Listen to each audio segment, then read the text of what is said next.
Assalamualaikum warahmatullahi wabarakatuh. Terima kasih telah mengklik video ini. Pada pertemuan hari ini, kita akan membahas mengenai karakteristik materi yang berkaitan dengan kehidupan kamu sehari-hari, seperti peristiwa es mencair, singkong yang difermentasikan, dan kenapa udara tidak bisa kita genggam. Nah, pelajaran kali ini meliputi materi dan penggolongannya, unsur, senyawa, campuran, sifat materi, dan perubahan materi. Oleh karena itu, silakan disimak. Materi dan penggolongannya. Materi adalah segala sesuatu yang menempati ruang atau mempunyai volume dan mempunyai massa. Contoh, kayu, besi, air, udara. Materi bisa dibagi menjadi dua bagian. Pertama berupa zat, yang kedua berupa campuran. Zat juga bisa kita bagi berdasarkan jumlah atomnya, yaitu berupa unsur dan senyawa. Sedangkan campuran bisa juga dibagi menjadi campuran homogen dan heterogen. Bagaimana cara kita membedakannya? Nah, berikut pembedanya. Unsur adalah zat tunggal yang secara kimia tidak dapat diuraikan menjadi zat yang lebih sederhana. Contohnya besi, nitrogen, belerang atau sulfur, dan helium. Penggolongan unsur dibagi menjadi dua. Unsur logam adalah besi, aluminium, emas, dan raksa. Sedangkan unsur non-logam, hidrogen, oksigen, karbon, dan belerang. Bagaimana cara membedakan logam dan non-logam? Berikut tabelnya. Logam berwujud padat pada suhu kamar kecuali raksa. Non-logam berwujud padat, cair, dan gas. Logam dapat ditempa dan direnggangkan, sedangkan non-logam bersifat rapuh dan tidak dapat ditempa. Logam mengkilap jika digosok, sedangkan non-logam tidak mengkilap kecuali intan. Logam bersifat konduktor listrik dan panas, sedangkan non-logam bersifat non-konduktor kecuali grafit. Logam memiliki titik cair dan titik didih yang tinggi. Non-logam titik cair dan titik didihnya rendah. Massa jenis logam umumnya tinggi, sedangkan non-logam memiliki massa jenis yang umumnya rendah. Selanjutnya atom. Atom adalah bagian terkecil dari unsur. Setiap unsur terdiri dari satu jenis atom. Unsur yang berbeda mempunyai atom yang berbeda pula. Jadi, besi terdiri dari atom-atom besi, sedangkan perak terdiri atas atom-atom perak. Atom besi berbeda dengan atom perak, sedangkan lambang atom sama dengan lambang unsur. Contohnya, lambang unsur besi Fe, lambang atom besi juga Fe. Berikutnya senyawa. Senyawa adalah zat tunggal yang dapat diuraikan menjadi dua jenis atau lebih zat menjadi lebih sederhana.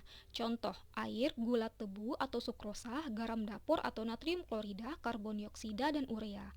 Air H2O dibagi menjadi atom hidrogen dan oksigen. Hidrogen terdapat atom H, sedangkan pada oksigen terdapat atom O. Molekul adalah bagian terkecil dari senyawa. Molekul terbentuk dari perikatan dua jenis atau lebih atom unsur. Contoh, molekul air H2O terdiri atas dua atom hidrogen dan satu atom oksigen. Rumus kimia atau lambang senyawa berbentuk kumpulan lambang atom dengan komposisi tertentu. Lambang senyawa beberapa senyawa sebagai berikut. Nama senyawa, air lambangnya H2O, gula atau sukrosa dilambangkan dengan C12H22O11, garam dapur atau natrium klorida lambang senyawanya yaitu NaCl, asam cuka dilambangkan dengan CH3COOH, asam sulfat dilambangkan dengan H2SO4, amonia dilambangkan dengan NH3, dan urea dilambangkan dengan CONH2 dua kali. Materi selanjutnya yaitu campuran. Campuran adalah materi yang terdiri dari dua jenis zat atau lebih. Hampir semua materi yang kita temui dalam kehidupan sehari-hari adalah campuran. Selain itu, kita juga seringkali mencampurkan berbagai jenis bahan. Misal saat kita memasak, membuat teh atau kopi manis. Berbeda dengan senyawa, sifat-sifat campuran merupakan rata-rata dari sifat-sifat komponennya. Sifat manis dari gula tidak hilang saat dicampur dengan air.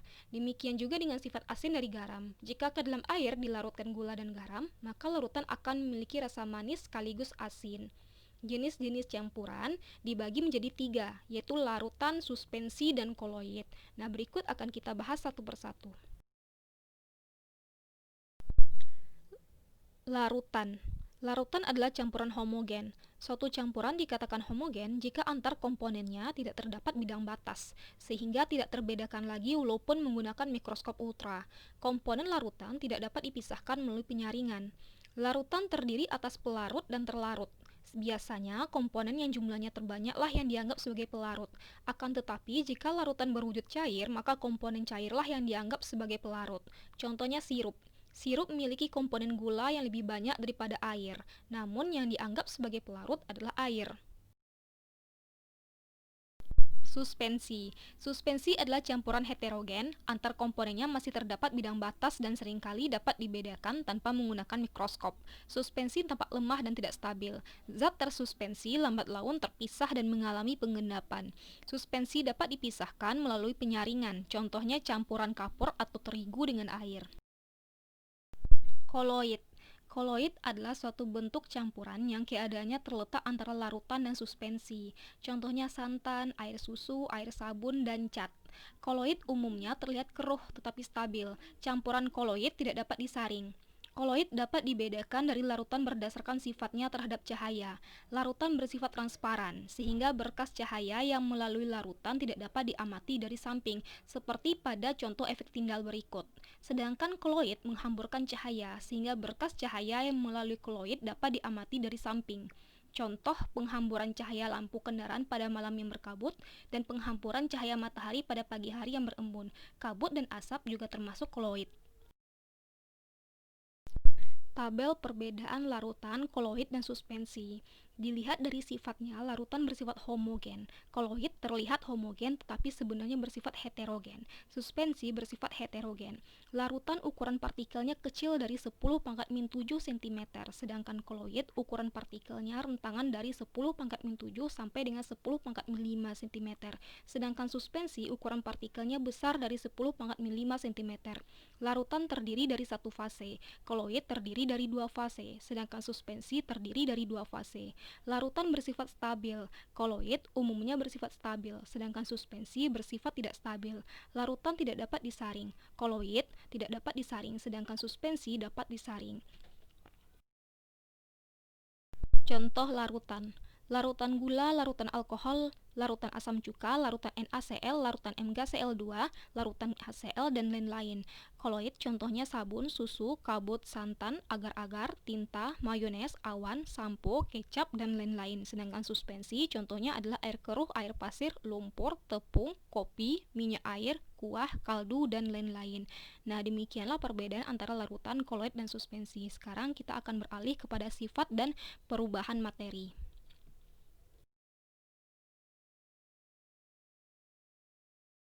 Sifat dan perubahan materi. Peristiwa yang sering kita temui sehari-hari seperti pelapukan dan pembusukan makanan adalah bagian dari sifat dan perubahan materi. Sifat dan perubahan materi terdiri dari sifat fisika, sifat kimia, dan perubahan fisika, perubahan kimia. Sekarang kita akan membahas peristiwa yang sering terjadi dalam kehidupan sehari-hari terkait dengan ini. Sifat fisika terdiri dari wujud zat, titik leleh, titik didih, kelarutan, kerapatan, kekerasan, kelenturan, dan konduktivitas. Nah, mari kita bahas satu persatu. Pertama, wujud zat. Seperti yang sudah kita ketahui, zat terdiri dari zat padat, zat cair, dan gas. Zat padat partikelnya tersusun rapat dan tidak dapat berpindah. Satu-satunya gerak partikel dalam padatan adalah bergetar. Jadi bentuk dan volumenya tetap. Zat cair partikelnya masih tersusun rapat tetapi dapat bergerak. Dengan demikian bentuknya akan mengikuti bentuk wadahnya tetapi volumenya tetap. Gas partikelnya bergerak bebas dan sangat renggang. Dengan demikian bentuk dan volumenya tidak tetap. Kedua, titik leleh, titik didih. Titik leleh atau titik beku adalah suhu saat zat padat berubah menjadi zat cair atau zat cair yang berubah menjadi zat padat. Es berubah menjadi air namanya mencair, sedangkan air berubah menjadi es adalah membeku. Titik didih atau titik embun adalah suhu saat cairan mendidih atau uap mengembun. 3. Kelarutan. Larutan adalah campuran homogen antara dua atau lebih zat, contohnya air dan gula. 4. Kerapatan. Kerapatan adalah massa per volume zat dengan rumus Rho sama dengan M per V. 5. Kekerasan. Kekerasan merupakan kemampuan suatu zat untuk menahan goresan dari benda lain. Zat yang lebih keras akan mengores zat yang lebih lunak. Keenam adalah kelenturan. Kelenturan adalah kemampuan suatu zat untuk kembali ke bentuk semula setelah direnggangkan atau ditekan, contohnya pegas. Ketujuh, konduktivitas. Konduktivitas adalah kemampuan untuk menghantarkan listrik dan panas. Konduktor merupakan benda yang dapat menghantarkan listrik dengan baik, sedangkan isolator, benda yang tidak bisa menghantarkan listrik. Contoh konduktor adalah tembaga, isolator adalah kayu kering. Sifat kimia. Berkaitan dengan perubahan kimia yang dialami oleh materi ini, sifat kimia diantaranya adalah sifat mudah atau tidak mudah terbakar, membusuk atau tidak membusuk, bereaksi dan korosif. Nah, demikianlah perbedaan sifat fisika dan sifat kimia. Sekarang kita akan beralih kepada perubahan materi. Perubahan materi yang pertama itu perubahan fisika. Perubahan materi yang tidak menghasilkan zat baru. Perubahan fisika hanya mengubah sifat fisika zat, sedangkan zat itu sendiri tidak berubah. Terdapat 4 buah perubahan fisika dalam kehidupan sehari-hari. Pertama, perubahan wujud. Wujud zat terdiri dari padat, cair, dan gas. Peristiwa gas ke padat dinyatakan sebagai mengkristal. Contoh pengkristalan dalam kehidupan sehari-hari adalah pada peristiwa berubahnya uap menjadi butiran salju. Lalu padat ke gas dinyatakan sebagai menyublim. Contohnya yaitu pada kapur barus yang disimpan pada lemari pakaian, lama-lama akan habis. Lalu berikutnya padat ke cair, namanya mencair, sedangkan cair ke padat adalah membeku. Cair ke gas menguap, sedangkan gas ke cair adalah mengembun. Yang kedua, perubahan bentuk. Zat hanya mengalami perubahan bentuk, sedangkan jenis materinya tidak berubah. Contohnya bangunan dari bongkahan batu yang dipahat. Ketiga, perubahan ukuran. Zat tetap sama seperti semula, tetapi ukurannya berubah. Contohnya butiran beras ditumbuk menjadi tepung. Yang keempat, pelarutan. Contohnya adalah melarutnya gula dalam air. Ketika gula melarut dalam air, sifat gula tidak hilang. Air gula tetap terasa manis. Perubahan materi berikutnya yaitu perubahan kimia. Perubahan materi yang menghasilkan zat baru. Ada 5 buah perubahan kimia dalam kehidupan sehari. Pertama itu pembakaran, merupakan reaksi kimia antara materi yang terbakar dengan gas oksigen. Contohnya pembakaran bensin menghasilkan energi gerak. Yang kedua, pembusukan, merupakan reaksi kimia yang diakibatkan mikroorganisme. Pada pembusukan makanan, makanan berubah menjadi zat yang berbau, berlendir, dan terkadang mengeluarkan gas. Yang ketiga yaitu proses pengkaratan, merupakan reaksi kimia antara logam, gas oksigen, dan air. Sifat besi dan karat besi berbeda. Pagar besi yang berkarat akan rapuh dan mudah runtuh. Yang keempat yaitu fermentasi, adalah perubahan kimia yang menguntungkan. Contoh pembuatan tape ketan, tape singkong, kecap dari kedelai, dan vetsin dari tetes debu. Yang kelima yaitu fotosintesis, merupakan perubahan kimia karena tumbuhan mengolah karbon dioksida dan air dengan bantuan sinar matahari, sehingga menghasilkan oksigen dan glukosa. Kembali ditekankan lagi, ingat, perubahan fisika dan perubahan kimia memiliki perbedaan yang sangat mencolok. Perubahan fisika adalah perubahan yang tidak menghasilkan zat baru, hanya bentuknya saja yang berubah, namun zatnya tetap sama. Contohnya tepung dari beras. Sedangkan perubahan kimia adalah perubahan materi yang menghasilkan zat baru. Contohnya yaitu singkong hasil fermentasi sudah mengandung alkohol. Nah, demikianlah pembahasan mengenai klasifikasi materi dan contoh-contohnya pada pertemuan kali ini. Semoga menambah ilmu bagi kamu. Jika terdapat materi yang kurang, mohon diberikan komentar di kolom komentar. Mohon maaf atas segala kekurangan pada video ini. Akhir kata, wassalamualaikum warahmatullahi wabarakatuh.